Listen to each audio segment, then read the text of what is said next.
Well, in today's Wallet Wednesday, we're tackling something you've probably seen with just about any online shopping. That's buy now, pay later. So online lenders are partnering with stores to let you pay for something in several smaller installments. The service is quickly becoming a popular way to afford some bigger ticket items. But what are the risks and what impact could it have on your financial situation?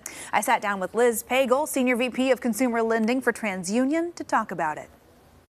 Well, Liz, let's just kind of first explain what buy now, pay later is. What is this system? Yeah. So for the consumer, if you're shopping online or even in store these days, you get to the checkout button, and below it, oftentimes you'll see pay in 4 interest-free installments or pay as little as $10 a month. These are loan options at the point of sale that allow you to spread your payments over time. And we're finding that they're more and more popular with consumers. Mm-hmm. It seems on face value like, oh, great option for some of those bigger ticket items. I don't have to put all of that money down up front. But what's the potential harm here? I would imagine there can be a downside. Yeah, I mean, there's upsides and downsides. One of the big upsides is that usually these are either interest-free or low interest. And it's because the merchants, whoever you're shopping with, actually pays the lender on your behalf a little bit to help you with your checkout process. So consumers will actually save money versus putting this on a high-rate credit card, for example. Mm-hmm. Downside is consumer really needs to make sure that they can budget. So the normal buy now, pay later product is a pay in 4 product where you pay 25% today at time of purchase, 2 weeks later, another 25%, and then 2 weeks later and 2 weeks later until you've paid it off after 6 weeks. Mm-hmm. That's a really great budgeting tool for consumers. And the survey we just did show that consumers really value that ability to pay over time, and they like the clear understanding of exactly how much you owe exactly every 2 weeks. But you have to make sure not only can you make those payments at that cadence, but also that's not going to mess up any other payments that you have to make over that time. So even just over 6 weeks, you probably have to pay rent, you've got to pay your credit card, you got to pay your car bill. Like all those things will come up over that time. So you want to make sure that you can budget and make all those payments. If not, then you shouldn't be using the product or making the purchase. But consumers seem to be understanding this and doing pretty well. I talk to these lenders all the time, and they are seeing the consumers handle this product really responsibly. Yeah, well, and when you look at, some of the interest rates on, using a credit card for some of those bigger purchases and having to pay down with interest, it could be some real savings. What else did TransUnion study find when it looked into this kind of emerging buy now, pay later space? Yeah, so consumers are using it generally for purchases over $130. That's when they start thinking about using the product, though some consumers will look at it for any purchase. We also found that consumers really like the product. So 89% of consumers that have used Buy Now, Pay Later are satisfied or very satisfied with the Buy Now, Pay Later product. And those are really high numbers for a financial services product. Absolutely. Are there any good rules of thumb as folks are online shopping and seeing these options come about? Are there scenarios where this would be a better option and sometimes where you really do want to try and avoid it? Yeah, I mean, you just have to make sure you can afford the purchase. It could be tempting if it says, oh, only $100 every 2 weeks. It's still a $400 purchase if you're using a pay in 4 product. So you really have to make sure that you're not tempted to spend more than you can afford.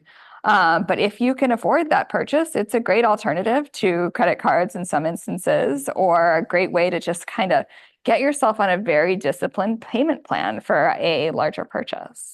And in doing that, are there opportunities here to improve your credit score and improve your financial situation going forward? It's a really good question. So we've been working with the Buy Now, Pay Later lenders on this for years now. And the reason that most of the Buy Now, Pay Later lenders do not report data on all those on-time payments that you're making to any of the credit bureaus today is because we've had to do some work in the background to make sure that it's going to be incorporated into credit scores and credit decisions in the right way. This product is unique in that many consumers, our survey showed 80% of users of Buy Now, Pay Later loans use them more than once a year. And that's kind of unusual for any credit product. You're not like taking out multiple new credit cards a year or taking out a lot of installment loans per year. So the behavior is a little different. So we're going to have to adjust our credit models to incorporate the data in a new way. It's really exciting because consumers know how to use this product. It's largely positive. So once it starts over the next year, you'll see announcements of lenders beginning to report their credit data to the bureaus, and you'll start seeing these loans on your credit report. It should allow consumers to build credit more quickly and more easily. So imagine you're a young consumer who wants to finance a pair of sneakers. You make sure you can pay for it, like make sure you can pay it off, but get that credit history started. And it's a really easy to use and easy to understand product for that. Yeah, I'm thinking about how helpful that would be as you're moving out on your own, maybe setting up your first place, some stuff like that can be hard to, afford all at once.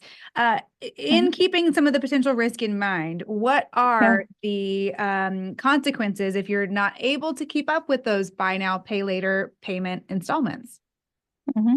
So once they start getting reported to the credit bureaus, it's going to be even more important to make those payments on time so that you have that positive history. A late payment on anything can hurt your credit score. But today, before they start getting reported, it's also important to make sure you can make those payments. And you should really check with the lender, like as checkout when you're applying for that payment option, make sure you understand what the consequences of missing a payment might be. Liz, where can folks go to learn more about how to set themselves up for success with buy now, pay later?